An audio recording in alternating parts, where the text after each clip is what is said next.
Hello, friends. Welcome to another episode of What's News on your favorite, maybe your favorite pop culture podcast, the podcast that looks to explore all those new things that come out in the culture that pops. Man, and there's no shortage of it. There's no end in sight. There is so much to geek out about, and I can't wait to discuss with some of my favorite geekologists here, Christian Ashley, Kevin Schaefer. How are you guys doing? We're coming off the high of the weekend and Comic-Cons and movies. Are you feeling fantastic? Fantastic as can be, Will. Pretty fantastic. I'm here suffering for Jesus at the beach right now. Oh, I'm jealous. Although I go to the beach a lot, so I can't be too jealous. But yeah, my favorite spot. Yeah, so friends, thank you for tuning in to another What's News episode. And this is what we're going to discuss today. All right, so I hope you're ready. We're going to discuss news out of San Diego Comic-Con, the Comic-Con that kind of started Comic-Cons, news that came out of that when it comes to comics and TV shows and movies. We're going to talk about that episode of South Park that the world seems to talk about, and a lot of memes are floating around. We're going to give you our hot takes on that, and then we're going to give a review and hot take on the Fantastic Four movie, maybe the fourth time's a charm. It's right there in the title. First steps. Did they step in the right direction? Well, we're going to find out today with some of your hosts here. And I just want to also share that we will also do a super drastic review of all three big blockbuster movies over the summer. That's going to be an episode onto itself, and we'll talk about all three movies of Jurassic World Reborn. That's what it Reborn. Rebirth, I think. Rebirth, Reborn. Yeah. I'm caught up with. I can keep track these days. I can't keep track with all the reboots when it comes to comics and my pop culture. But yeah, Jurassic World and Superman and Fantastic Four, we're going to put them all together. We did a review beforehand, what we were excited about, we wanted to see. And now that they're all out and out in the wild and we've seen it, we'll talk about that. We'll do that in an episode all by itself. But today, what's new in pop culture, a little lightning round and what's going around, all those things. So thanks, y'all. We appreciate it. Hey, thanks for our patrons, those who support us, those who are subscribers on YouTube. If you haven't subscribed yet, subscribe, like, pass around, share with friends. We want to thank for our Patreon supporters. John Augustine, thank you so much for your support and all that you do to help us keep moving forward in this podcast game and geeking out with everyone. And yeah, we love this. This is none of us are getting paid big bucks for this. We like to hang out with our friends, geek out with each other, and then process these stories that mean a lot to us. So thank you all for joining us on this ride. Let's hop right in. Let's go into the lightning round. Did you hear that thunder? I did. So let's go around. Quick hits. Man, Kevin, I saw some pics of you this past weekend geeking out hard. What's in your lightning round? What are you geeking out about? I was about to say, so I was at GalaxyCon Raleigh this past weekend, which Laura, a host of the show, was also there. I didn't get to run into her, but yeah, I met some big names. But the one that was just like they announced him late because there were some last minute cancellations, and then they picked up some guests as backups. And the one when I saw his name announced, I was like, oh my gosh. But yeah. The one and all, the Andy Serkis was there. One of my favorite actors of all time. Not just from Lord of the Rings. Obviously, that's a huge portion. But I mean, Peter Jackson's King Kong, Tintin, the Planet of the Apes movies. He gave birth to motion capture performances and really solidified that as a means of artistic performance. And then also, you see him in live action as well, where he's not doing motion capture, like in the Batman and in Andor. He's incredible. So I was just ecstatic to meet him. So there's my picture getting to meet him. And the really cool moment was, I went up to his table, got to talk with him for a minute, and he was very interested in my robot arm. And he said that he actually has a sister in a wheelchair. So he was really, I should have, looking back, I should have tried to give him my email or something and be like, hey, I can, connect you with people that manufacture these. But yeah, it was awesome. He was just as nice as could be. I also, on the way out, I said, hey, if Tintin 2 ever gets made, I'm there opening night. He said, he's like, bro, me too. I'm so ready for it to be made as well. But so that was awesome. But so that was by far the highlight. I mean, there are some other great. I got to meet Grant Gustin and Tyler Hoechlin and Jason Isaacs. That was really cool too. So really fun weekend. But and the other lightning round pick I wanted to share real quick is so very different movie from what we're going to talk about later today, but also has, because like everything, Pedro Pascal is in it because where is that guy not in movies and TV? I will say he's not as big a role as you might expect from the marketing here. This is very much Joaquin Phoenix driven movie, but this is the latest film from Ari Aster called Eddington. And I really love this movie. I was surprised because I'm not the biggest fan of Hereditary or Midsummer. I know those are like, huge and say. I mean, there's aspects of each I like, but also it's part of it where they were just too dark for me and like too depressing. And then I've not seen Beau is Afraid yet. I am going to, especially after this. But I thought Eddington was a masterpiece. This movie.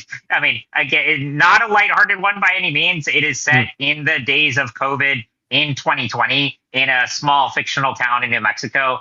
So it's a neo-Western set in the middle of the pandemic. So you can imagine the scene, but it's also, while it's dark, it's also really darkly funny.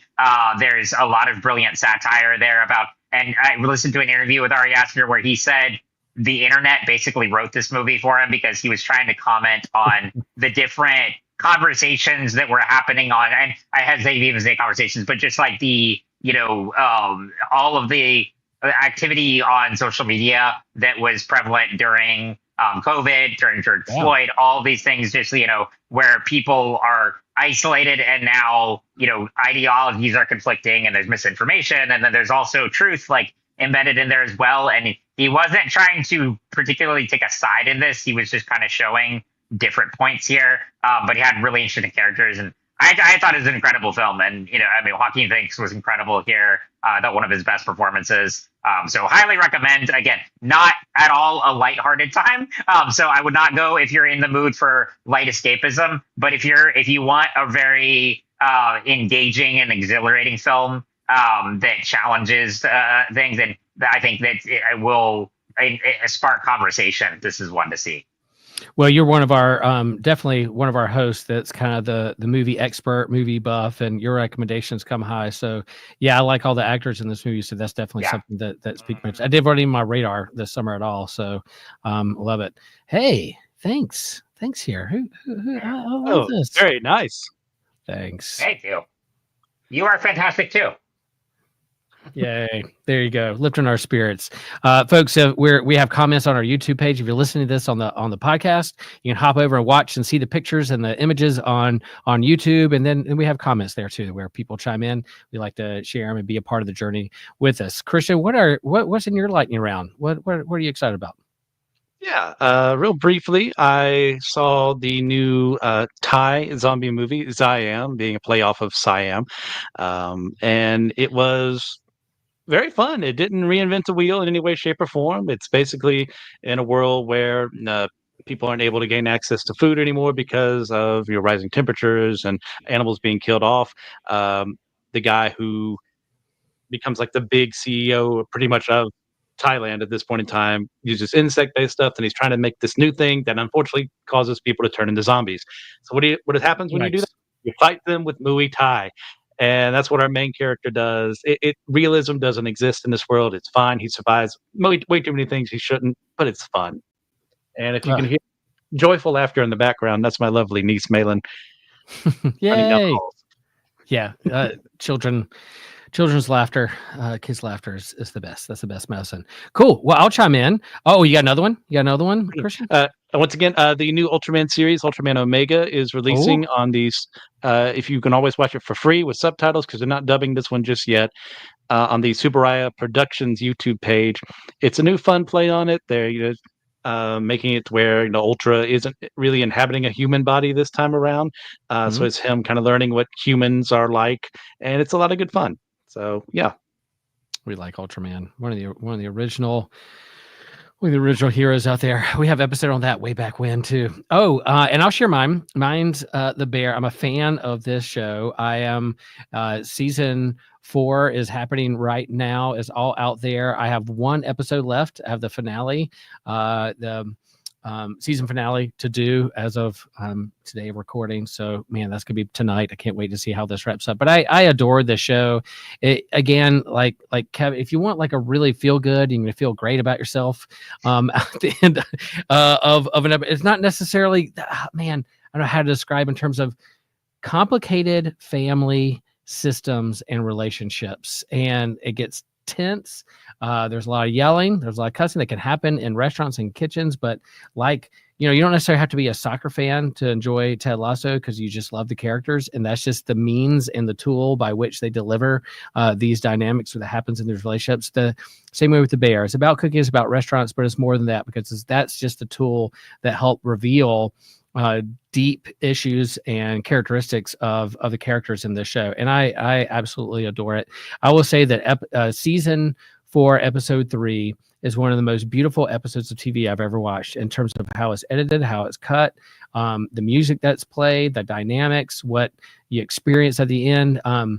Man, it was just an incredible episode. And so, yeah, I highly recommend The Bear. I love it. I can't wait to see what the finale says and where they go from there. I'm on the edge of my seat. What happens next? You guys watch this one?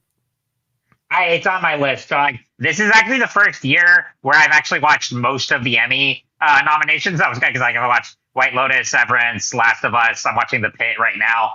The Bear is like one of my, I will get to it. I know, how critically acclaimed it is, how many people love it. But I just got to it's just one I got to commit to.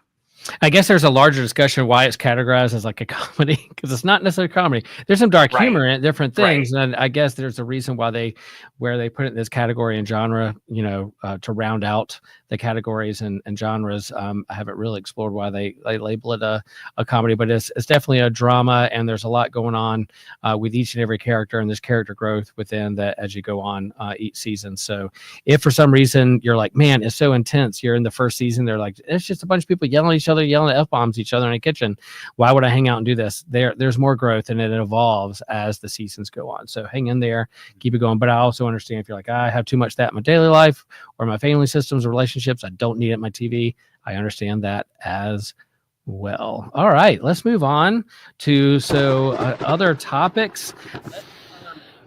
So this past week and weekend was San Diego Comic-Con out in California, out in San Diego.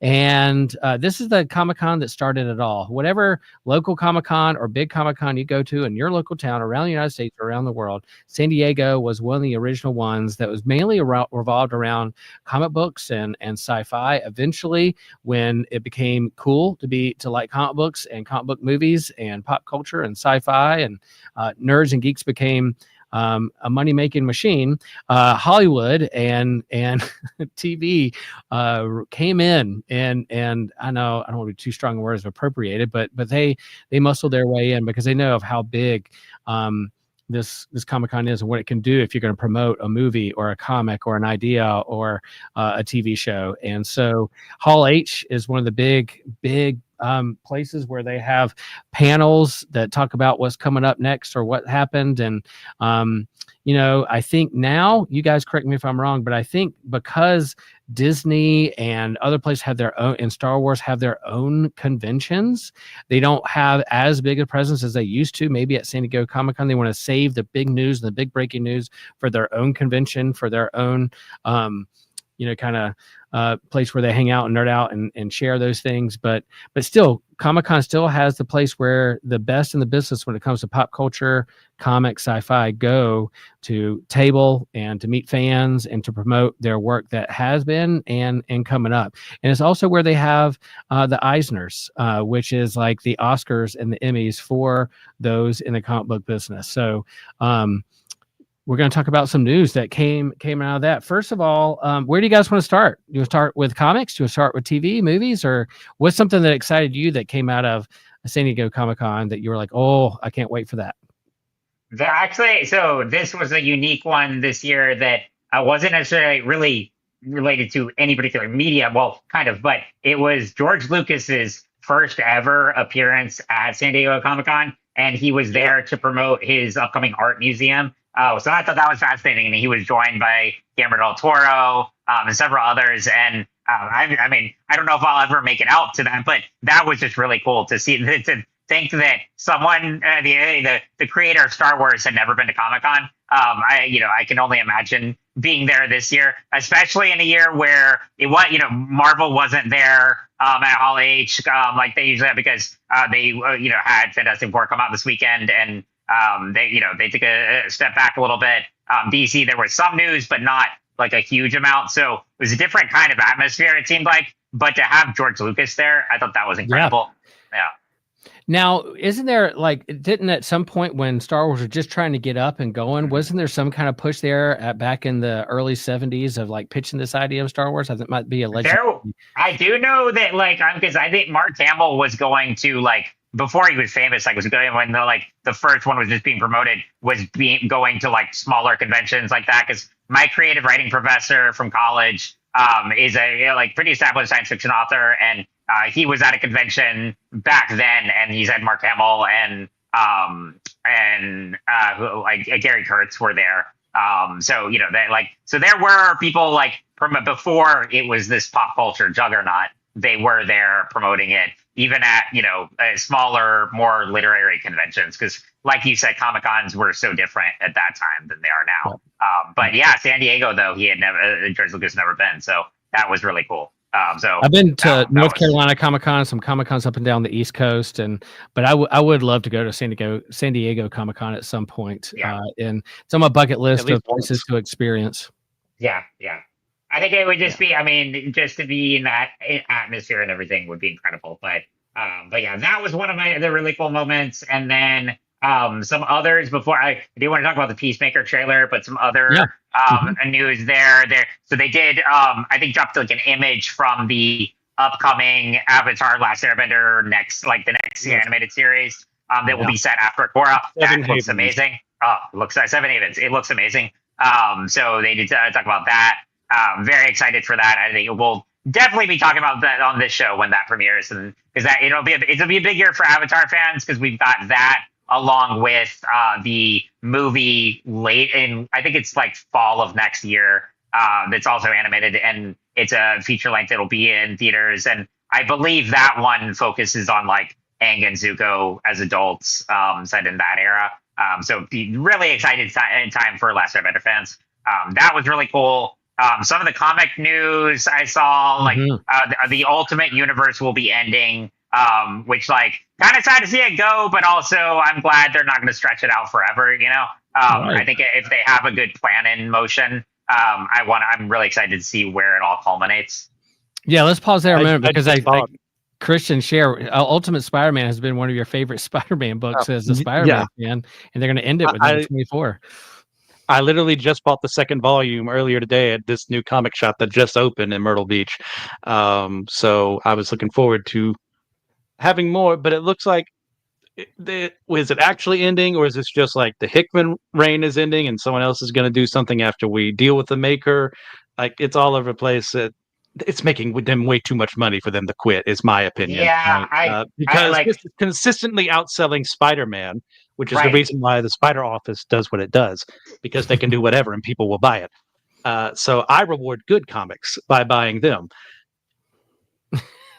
No, I do think it could. Like, I mean, I know they're setting it up. Like, I knew Denise Camp, who wrote like the Ultimates, is going to write the big crossover that ends it. But I agree, Christian. I think because it's so popular, and I've talked to many people who aren't even regular comic readers that have picked it up and have been really interested in the story, whether it's Spider-Man or Black Panther or any of the Ultimate books. It's been really fascinating. Same with the Absolute Universe in DC. So I really enjoy it. I think, even if they do a big crossover that, puts some kind of conclusion, I agree. It's been so popular that I think they'll find a way to keep it going in some way down the road. Because I want to see Ultimate Daredevil. I want to see, more of these characters that have been included here, but I want to see their own books. I've really enjoyed this universe. So I would be happy to see it keep going as long as they have a good story to tell.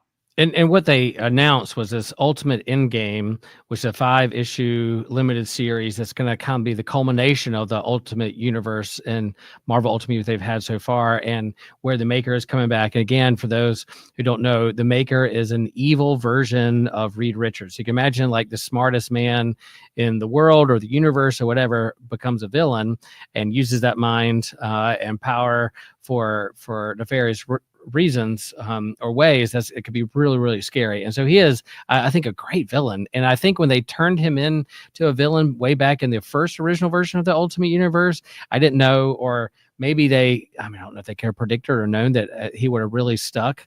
And and really lasted this long, but he really is a great villain. And so for him, they've been anticipating his return, and this is going to be his return. And then what happens after this? Do they blow it up and start over again? Do they win? Does the maker win? I think that's what's fun about these alternate universes. You can kind of do whatever. You have the mainstream continuity that does their thing, but then with these alternate universes, you can play around with it and recon it as many times as you want. So that was kind of the big news they're able to reveal at this Comic-Con. What's cool at Comic-Con, you hear these announcements and they got to solicit to the local comic shop, but they can show images and have the creators at panels and at tables to talk about, the origin of these things and showing first images and people ooh and ah at the artwork and what could happen and those kind and tease that kind of stuff. So I'm pretty excited to see what they would do with that. Another big one that they announced, DC is doing this big fall event called KO DC Knockout, where it's going to be like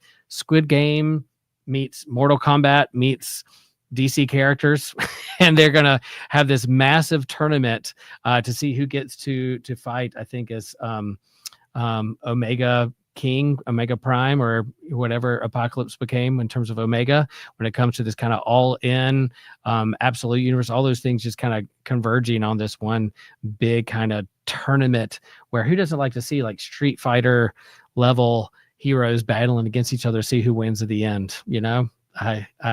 It's Scott Snyder and another artist. I forgot. Let's see, Javier Fernanda. I don't know, but it looks really good. I'm there for it. I'm a big Scott Snyder fan. I like what he does, and I'm there for it. Where did you guys see some images out of that? What did you think about this KO tournament? Yeah, I saw Snyder, and I think Josh Williamson is heavily involved in it too. Yep. So I've seen them promoting it loosely, so it sounds cool. I mean, I think with the popularity of Squid Game, Hunger Games, all that style of like apocalyptic sci-fi, it makes sense to capitalize on that for the big two. So yeah, I mean, it could be fun. So typically, I like more. I mean, like with DC, I've mainly just been reading the absolute stuff, and then I have read Superman Unlimited, so I haven't really followed the main continuity as much. Right. But I'll probably check it out, see how it is. Yeah, fun stuff. They also announced that Matt Fraction is going to do a new Batman #1, and they released some of the artwork around that. Looks really, really fun, really cool. He was one of the first people I met at HeroCon in Charlotte Comic-Con years ago. My first Comic-Con I ever went to was in Charlotte HeroCon, and met Matt Fraction when he was writing Iron Fist, and that was a lot of fun. So I have some nostalgia when it comes to Matt Fraction and what he creates. Christian, anything else out there in Comic-Con that kind of perks your interest in some images and news out there? Yeah, just real briefly, since I know we have other things to cover. We had the 30th anniversary of Mobile Suit Gundam Wing, where they had a little thing they had for that, where they're going to re-release the movie into theaters, which I could take it or leave it because it's kind of a sour taste in my mind. There's also some hype about them possibly animating the sequel manga, Frozen Teardrop, which I especially don't want to see animated. But you know what? They're going to print money either way. They can do whatever they want. And I'm going to watch it because I'm a sap. Then we got the trailer for Aztec Batman, which has caused controversies all its own in many ways. So I'm interested to see what they do with it. And the fact of they've combined essentially every Mesoamerican culture into one. It's not just the Aztec people; it's kind of Mayans and Olmecs and Toltecs, and what kind you're of making it a representing in hodgepodge. the right way. Yeah. And then there's also the whole, human sacrifice thing, which was an actual part of the religion. But then you have the colonialism saved them from that, and that's kind of like the argument some people would make, and that's being introduced somehow in this film. So interesting. That's what people think without actually having watched the film. We can't say either way. So. Then, of course, the Mighty Nine has been announced as like the sequel series to Vox Machina, which was the D&D group made with Critical Role.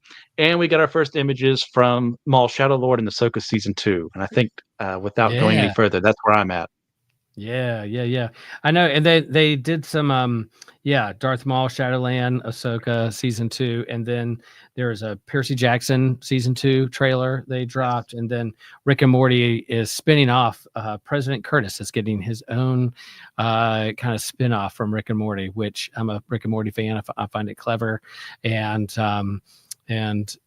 so that would be pretty fun. There's also more footage from Tron Ares, and I guess I saw the bigger trailer with that when I went to see Fantastic Four. And man, going way back to the original Tron, me being a kid and Disney and computer graphics, I'm a continued sucker for Tron. I just want more Tron. It's not that like I'm a huge Tron fan. It's just when I see the images and the music and the light cycles, I'm there. I'm sold. I don't care if it's good or not. I'm going to be there.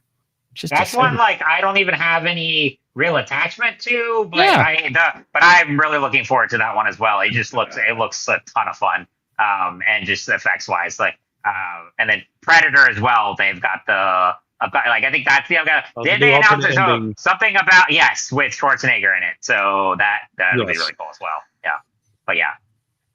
No, Tron I'm there for, and then the last Peacemaker season 2 trailer was the big for me. I'm very excited for. So that comes. When does Peacemaker season 2 drop? In about a month, less than a month, August 21st, I think. Wow, so quick. Yeah. Man, I was thinking it's going to be November. Oh no, it's like Superman will still be in theaters, and then you can watch the season 2. Well, there you go, folks. There's San Diego Comic-Con. Let's move over to South Park, season 27.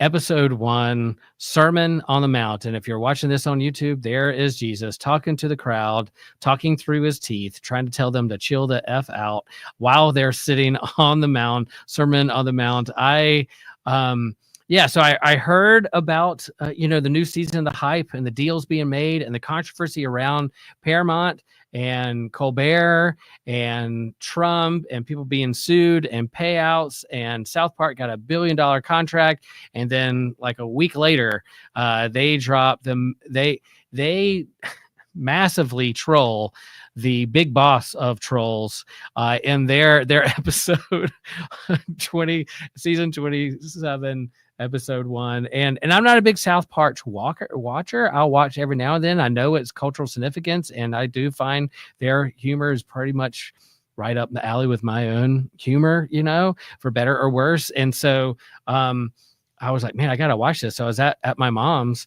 and she has cable, and I pulled it up, not with my mom, but later on, my brother and I sat and watched this together, and I could not believe what I saw. I cannot believe what they got away with. I can't believe that they did what they did. And as someone who admire, game respects game, when you happen like this new administration and what they do with AI and trolling Obama or other people, what they did in here to flip it was masterful. Whether you agree with the language and the crude humor or not, or how they portray Jesus or not, game respects game in terms of how they flipped it back. They flipped the tables as maybe Jesus might have done on corporate America. So Christian, chime in. Do you want to do a quick summary? I mean, what's a quick summary of this episode and then what unfolded? So new season, new president coming in. We have Jesus being brought into school to talk to people, and that of course offends people because you're introducing religion to school, separation of church and state, and that causes issues. Now PC principle is no longer political correctness principle. He is now power Christian principle because he has given up on the woke stuff because he doesn't see it winning anymore. So what do you do when you're down in the dumps? You find Christ, and he quite literally does find him and bring him into school. This then literally brings Jesus to school. Yeah, he literally brings Jesus to school. Escalates to the point where people are going after Mr. Garrison, who was their Trump figure for many years, but now they have decided to just make him completely separate. And we have essentially our new Saddam Hussein characterization and look for Donald Trump, who reacts much in the same way that Saddam Hussein would in the earlier seasons of the show, just like saying nonsense and telling people to just relax and just to get in line with everything. And he's suing people, and it gets to the point where Jesus has his Sermon on the Mount, and a very play. I mean, it's obvious they know a little of Christianity to bring up specific verses and stuff like that. And he's like, look, guys, you got to relax. You can't be doing this. He says it way worse than I am in South Park language. And just feel like, look, in a very meta way, Paramount has to bow to our new overlord here, who has caused Colbert to lose his show and all these other things. And the merger maybe won't happen, but they got their money. So what Trey and Matt do, they make fun of everyone. They made fun of conservatives, they made fun of liberals, and they made fun of themselves. And that's what I ask of them, that they keep making fun of everyone. Because there were parts where like I felt uncomfortable. There are parts where I was laughing out loud. Like it's just a fun episode because eventually they give in. The town itself sells out to Trump and gives a message of, if you've watched any TV or you've been on Reddit at all, you've seen the advertisement for "He Gets Us," and I died laughing when I saw the message they did. He gets us. He trumped us. Yes, Chef's kiss. 10 out of 10. I'm done. Yeah, it goes to say, like, the beginning starts with Cartman being upset that they canceled his favorite podcast, which is on NPR, which he finds really, really funny and entertaining, and the fact that he finds it very, very funny of these news podcasts about people suffering in war and starvation. He's like, that's really funny. I can't believe they canceled my NPR, and he gets really depressed. And then Jesus shows up at school, and people are like, why is this guy here? And if at first you're like, is this like a hologram? Are they playing? No, Jesus really shows up. But yeah, it's lampooning, it's parroting, it's trolling. And like you said, South Park is known, nobody's safe when it comes to these guys, right? And so everybody has their time of being, holding up a mirror to expose what are you really trying to say and really trying to communicate. And man, they troll Trump, and that he's literally sleeping with Satan. He's literally in the bed with Satan, and there's full frontal in this. Full frontal. They show Trump's private parts, but it's so small, y'all, that they can get away with it, because maybe, just maybe, that might be Trump calling me now, trying to call me out on this thing to calm down. But the that it's almost overlooked, that it's so small. But I think as someone who understands all kinds of sense of humor, the question is, did they go too far? Did they go too far with Trump? Did they go too far with our leaders? Go too far with evangelical Christianity, with their portrayal of Jesus? For me, I stand, even me, someone who it is hard to offend. I laugh at most things. There were moments when I felt slightly uncomfortable, and that's the point. I'm glad it did. If I didn't feel uncomfortable, I would be a little worried. But to understand what they're parroting and what they're lampooning, to kind of hold up and show what's going on in the world, I thought it was necessary at this time. Kevin, as someone hadn't seen the episode but seen clips and around the world, what around GalaxyCon that you were at, were people talking about it? Was there whispers? What's the word on the street? I'm in a group chat from we're from church where we call it like Nerd Herd, because it's a bunch of geeks from church. And I got one of them texted last Thursday, guys, have you seen the South Park episode? And so everyone was talking about it there. So yeah, I've seen that conversation. I mean, I agree. I mean, everything from what I've seen, I haven't watched a ton of South Park over the years. It is it is very much the humor I enjoy. I just haven't gone through a lot of it, but I really admire Trey Parker and Matt Stone, and I think this episode in particular is very bold comedic storytelling. And I also, because I saw the Jon Stewart episode last week that was in the aftermath of the Colbert cancellation, and that also, his rant there was, I think, one of the best things I've seen in late night TV in a while, because he was able to just go full throttle on the network that he works for too, which was hilarious. And so I think in this era right now, when there are leaders that I would say the majority of people are against, and everything is chaotic, I think comedy is one of the best tools we have to really pull back layers and expose hypocrisy and satirize everything and kind of get and spark this kind of conversation. So yeah, I mean, I realize this is not everyone's cup of tea, and it would make many uncomfortable, but it's also, this exemplifies what great satire, what great comedy can do. I agree. And I think, similar to our conversations around Righteous Gemstones, it's not for everybody. The humor is not for everybody, but in terms of whether you're laughing at yourself or is holding up a mirror or is parroting something that you need to take maybe a closer look at to say, why is this funny? Why does this make me feel uncomfortable? Why is this something that they're lifting up as like, hey, is this how people really truly see us? And if I don't like being seen that way, what am I doing that leads people to think this way or to stereotype me in this particular way, where it's Christianity or going to church or my politics or who I voted for? They went at it pretty hard. And I know if you're a Trump supporter or you voted for him, you're probably not watching this South Park at all, or this particular episode. But I would be curious. I mean, I'm going to put it out there. If you're a listener and someone who voted that way, and you watch this episode, what are your deep feelings? What are your critiques? What are you thinking? Are you able to laugh at it? Does it strike a nerve? I would love to know. You could DM me. You can message me personally. I'm not going to attack you. I am just genuinely curious if how this landed with somebody who may have voted Trump or as a MAGA supporter. I'm genuinely curious how this lands, if you watched it or not, and what you think about it. Anything else?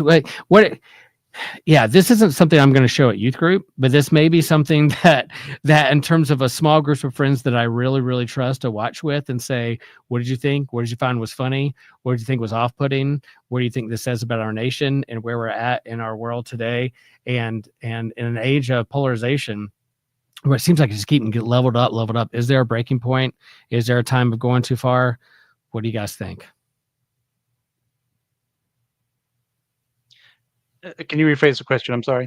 I guess, and it just seems like everything's getting leveled up to a higher level. You're just leveling up so much. Is there a ceiling? Is there a place where we will go too far? I am uncomfortable with portrayal of people using AI and how it can be used, whether it's Trump using AI of showing Obama getting arrested in the Oval Office, and then flipping it around to Trump walking in the desert, being stripped down literally, knowing that that's not really him acting, but it looks really like it. I mean, part of me is funny, but part of using that, using AI imagery like that to portray someone who looks really real does start to make me feel uncomfortable. And I have to ask, like, well, how are we using this tool, and how do we treat and love our neighbor and our enemy? So that's where my mind goes, where in terms of my humor, but also how far is too far, I guess.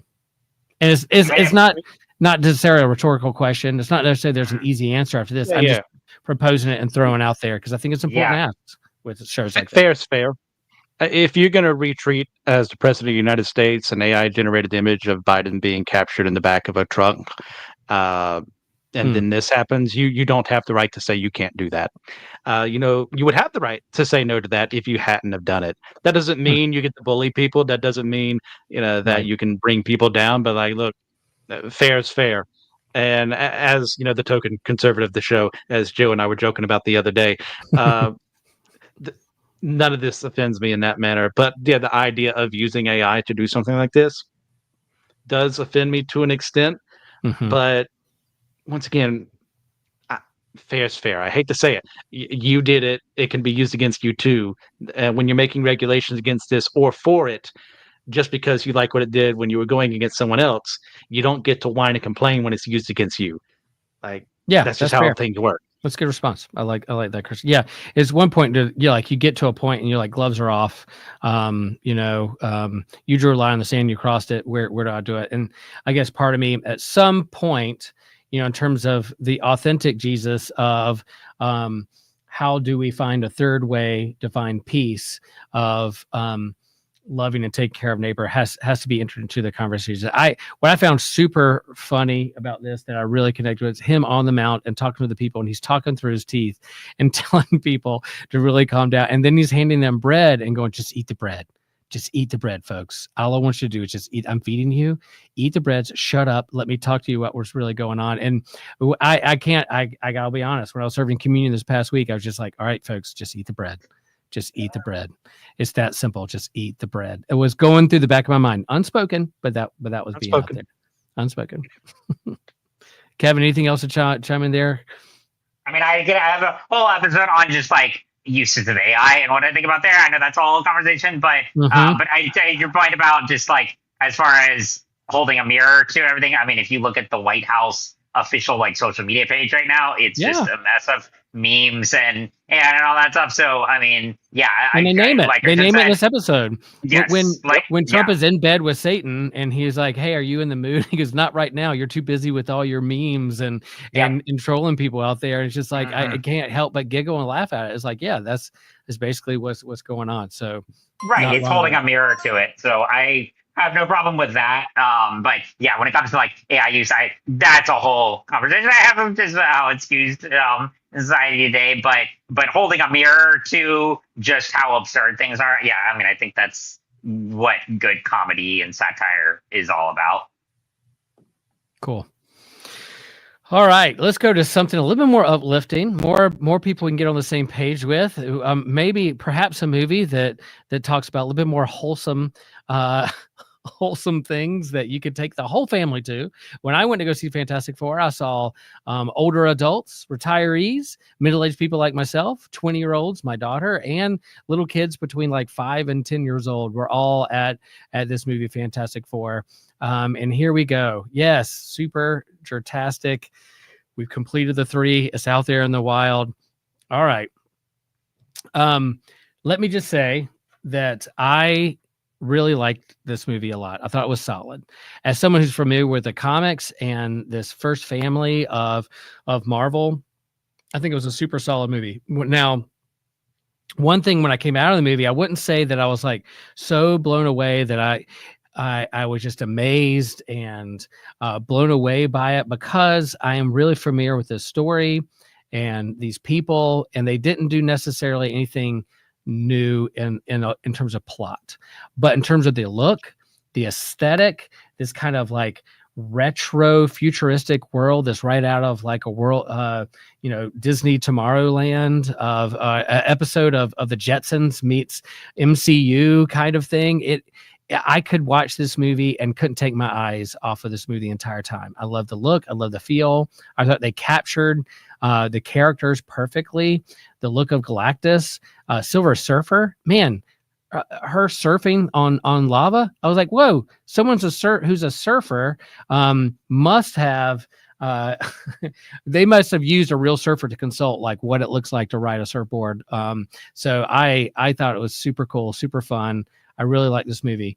Was it better than we'll talk more about Super Fantastic and where we rank all those things, but I really like this movie. Christian, where are you? We'll get to you, Kevin, in just seconds. I know there's something hanging there. Christian, what'd you feel and think about this movie? I think I texted you guys. It's like, I ultimately I'm very positive on this film, but I do have some gripes. I think I'm going to give it an 8 out of 10. Yeah. Pedro's Reed, perfect. The scenes he did in this movie were pretty dang good, of like realizing he's not adequate enough and why he has these anxieties. I loved that. Uh, Vanessa Kirby as Sue, right? Yeah. Loved her. I think she did a fantastic job, at being a mother, but also the emotional center of the team. Not in a like stereotypical fashion, but like someone who legitimately loves these people as family. Um, then Galactus, perfect. That's exactly what I Really want was from my good. Galactus. Yeah. I, Yeah. I want him to look like that and act like that. And they kind of captured that perfectly. The fight scenes were really well done. The aesthetic of this film, I'm not one who normally cares about that, but like they went full on with it, and they did fantastic. Yeah. If you're gonna just use that pun. My gripes, just real quick, just to not go over too far. I'm not big on what they did with Johnny here. They made him Hmm. far too smart, and they did a tell not show for his womanizing instincts, and that fell really flat to me. Hmm. Uh, Silver Surfer, I'm kind of iffy on. It's like, okay, why does she need to be shallow ball? And there was really no reason in the film to do so, other than like we're gonna like work off of the tell not show for Johnny's flirtatious attitude, and that didn't work for me either. But the scenes with the surfboard, though, I'm with you there. They look really good. And also the fact, sorry, spoilers by the way, doesn't show up until like the very end of the film again after having that confrontation. So there's nothing that's really built up there, because we're lacking an Alicia Masters and we're lacking the Watcher. And I'm not big on those being removed from the film. Ben does have a little love interest. Like he's fine in the film, but it should have been Alicia Masters. And I guess they didn't want to do Rise of the Silver Surfer again. But if you're going to adapt this story, adapt it right. So, but at the end of the day, like I said, I am more positive. I love this film. I'm eager to see them in Avengers. This was fun.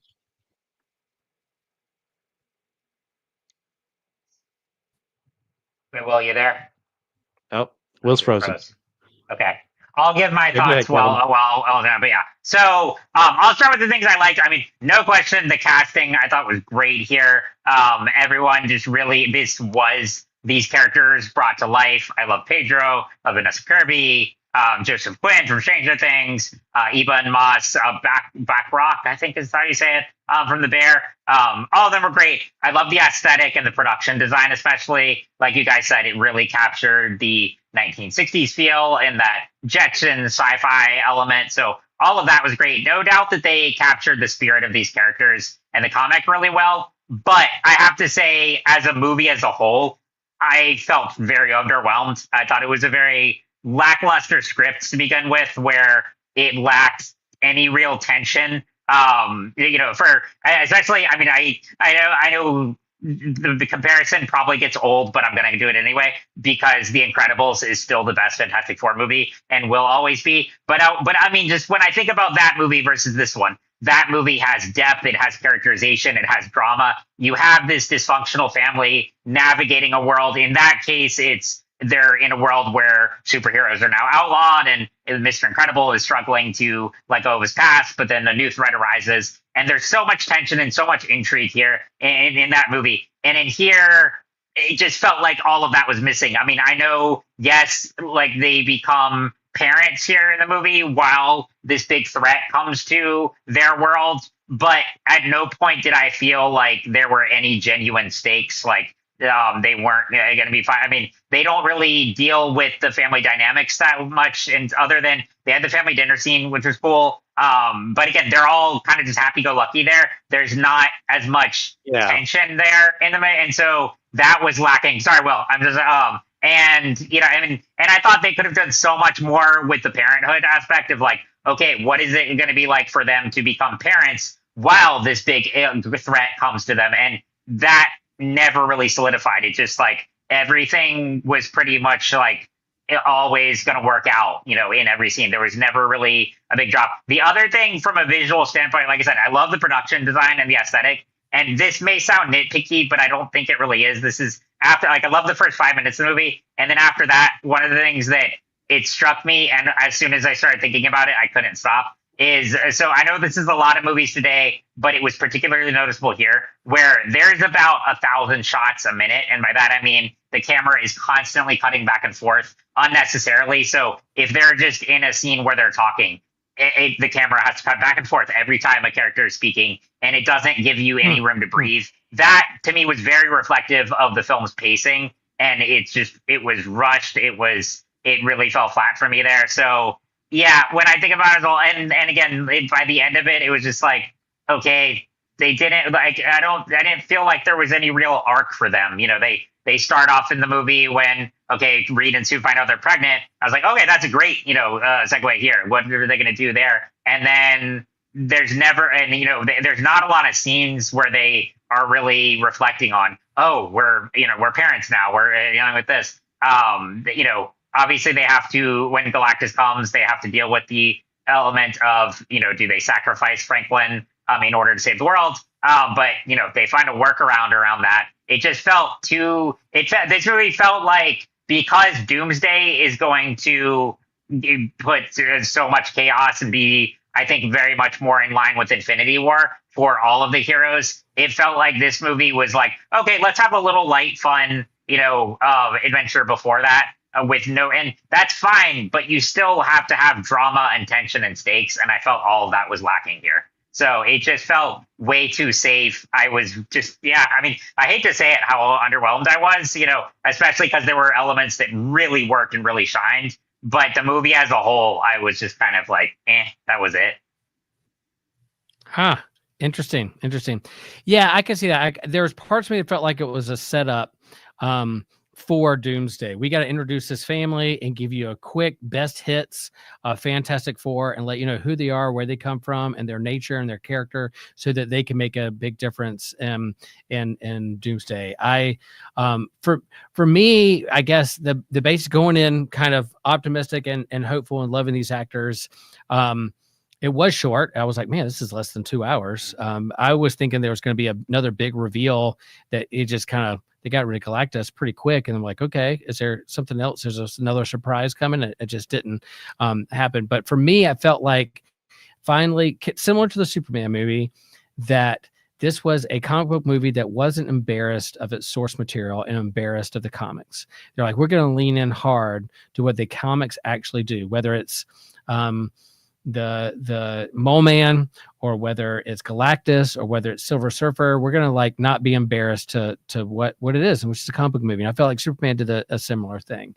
And again, they dropped you right into the middle of a universe that they're already established, they're already there. They give some recaps similar to if you read a comic book, you jump right into Fantastic Four 457. You have a recap page at the very beginning, and then you hop in, you're right into the story. If you want to find out more, read a couple before, read a couple after, jump in the story. And I felt like the movie did that too, which I really felt refreshing aspect of Superman and Fantastic Four. You just plot me right in. It's not a big long origin story. You just plot me in the universe and let's go with it. So that's kind of where I was. And I understand, people like, well, wasn't Silver Surfer like a dude? Where is Norrin Rad? Why does it have to be a swap? But I think them placing it in an alternate universe, 828, which you find out later why they name it that. But so it makes sense that, this version is female, and the connection of her backstory of her daughter or her family connecting with Sue Storm and her motherhood and want to protect her child was very kind of paralleled side by side, which again, spoilers, I hope you watch this maybe before you listen to this, that Silver Surfer came out to help in the long run, which happens in the comics. No matter what version of the universe, Silver Surfer's going to help the heroes and fight against Galactus. So I like those aspects of the movie. Oh, and like I said, I don't disagree. More. Go ahead, Christian. Yeah. Yeah, I'd agree a little more if she had moments with Sue instead of Johnny. Well, I think that would have been much better. Kevin, on one of your earlier points, I also agree that there was some tension removed from this film, especially the scene where Sue leaves the Baxter Building with Franklin. That was the second worst turn to crowd speech I've heard in the MCU. The first, of course, being Falcon and Winter Soldier, where Falcon, or actually she's Captain America at that time, is like, "Hey, do better," and he doesn't actually tell people how, and it's just like, "Do better." It's okay, but that's great, but like. That's like if I had a sermon, I was like, "Hey, be like Jesus." So that's great, but like, can you tell me how to do it? It's not really that effective. yeah, that's kind of why we're here. So like, but you know what? It's fine. I get it.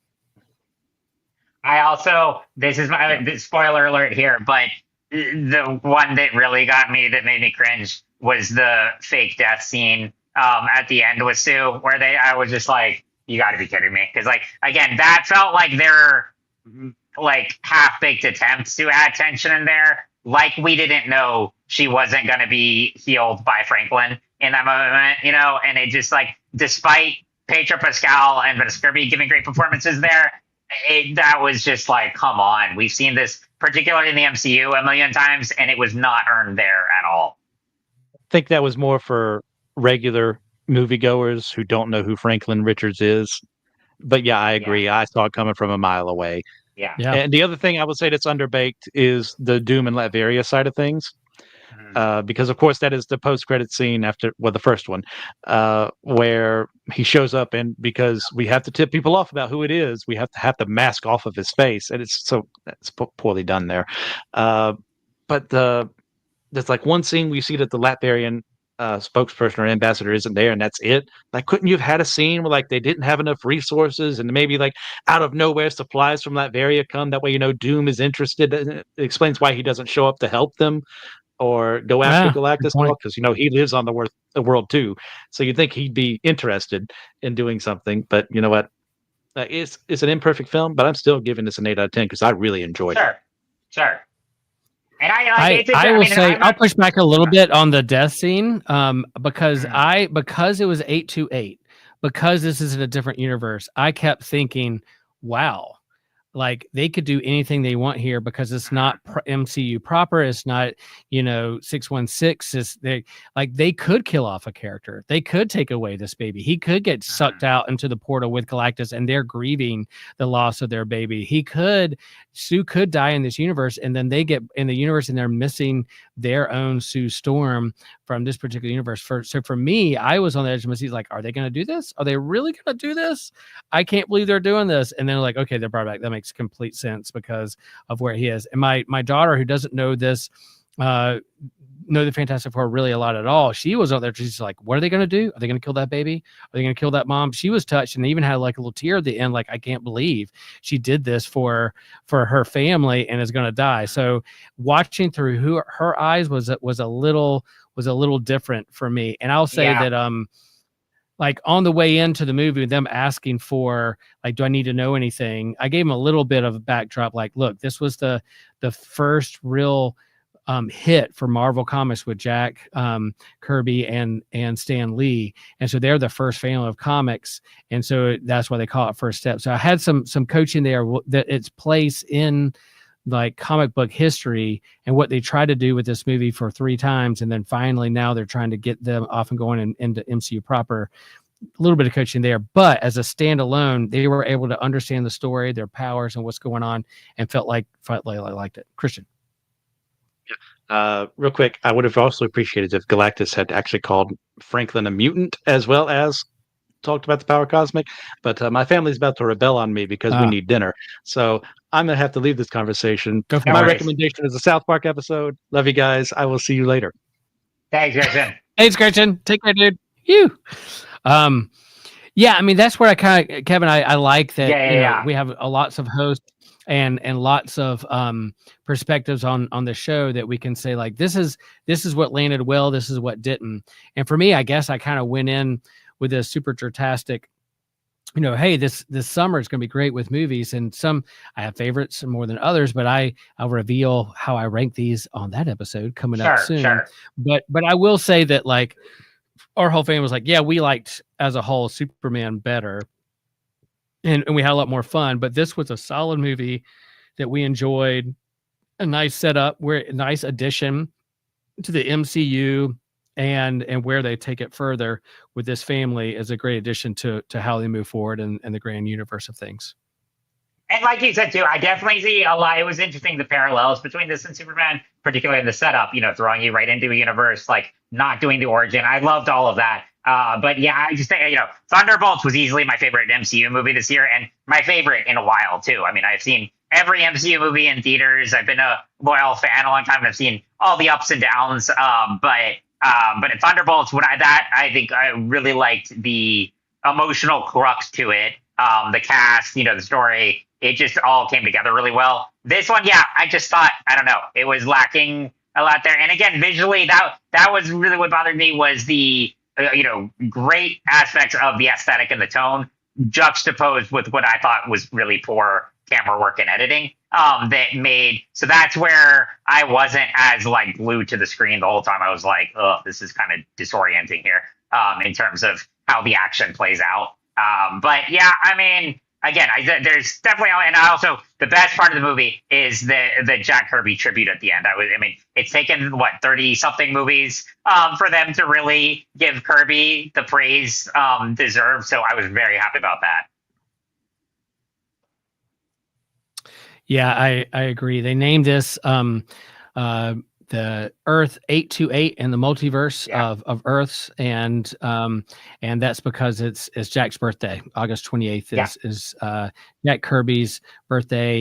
If you're new to the show or new to Geeking Out, new to Fantastic Four, new to comics, do yourself a favor and explore and do a deep dive on who Jack Kirby is and what he means to the comic book industry in terms of his art and creativity and there's a couple Easter eggs out there when it comes to like some of the street signs and the store signs, and a Timely Comics poster on the wall of people who are writing the comics for Fantastic Four, because that's all part of Marvel history from 40s, 50s into the 60s, and then what we understood as Marvel Comics in the 70s when it comes to Fantastic Four and Amazing Spider-Man and Thor and Hulk and Avengers and X-Men.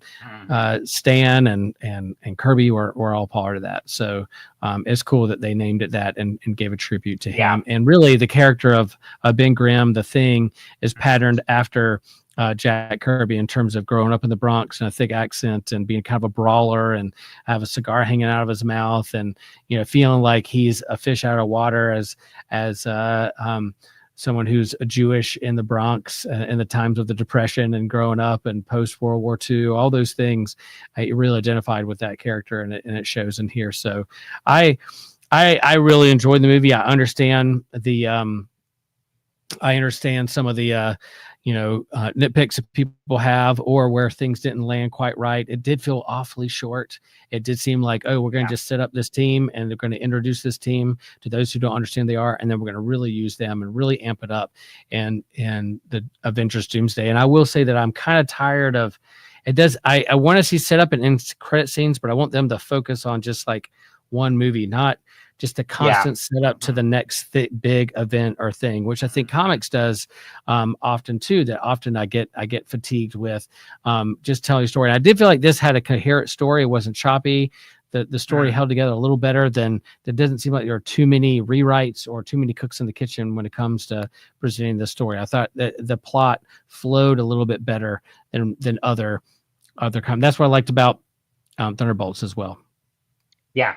Well, and I think too, also Matt Shackman the director comes from a TV background. And I mean, it's an interesting thing because he directed WandaVision, which is one of my favorite MCU things ever. I wonder too, I wonder about this for Fantastic Four for a long time before this movie came out with the movie failures in the past. I'm like, would it work better as a show? I realized, there's budget issues. You have to deal with that, being able to make a big spectacle on a TV budget. But still, I just wonder if that, like the serialized storytelling works better for Fantastic Four. Interesting. Yeah. Good point. It's like when I see it as a TV show, there are times where I'm like, I would love to see this as a movie. Just do a movie. And then when I see like, like this would have been better with a TV show. So I don't know. All these forms exist. Yeah. Cool. Yeah. Well, let us know what you think, friends, in the YouTube comments. Like and share. Reach out to us on the socials. We'd love to know your thoughts on these things. Again, we're going to talk about Super Tastic episode when we talk about all three movies and our rankings. Maybe we'll have more Systematic Geekology hosts on there as a round table to really kind of dive in and see what's going on. We could get really heated in there and start throwing things and maybe stretch across the table and write equations up on chalkboards to try to figure out who's better, who's worse when it comes to their opinions. I think we need Reed Richards to really help us kind of map out and solve the problem of who has the best opinions, who has the worst opinions. I think that could work. But yeah, we couldn't do this without you guys. Thank you so much. If you're going to talk, Kevin, if you were going to recommend one thing that we talked about on this show today, one thing only you're going to recommend, what would you recommend? It's kind of a cheat, but Eddington, and then go, after you watch the movie, go listen to the A24 podcast episode with Ari Aster and Bill Hader. It's excellent. I really like that.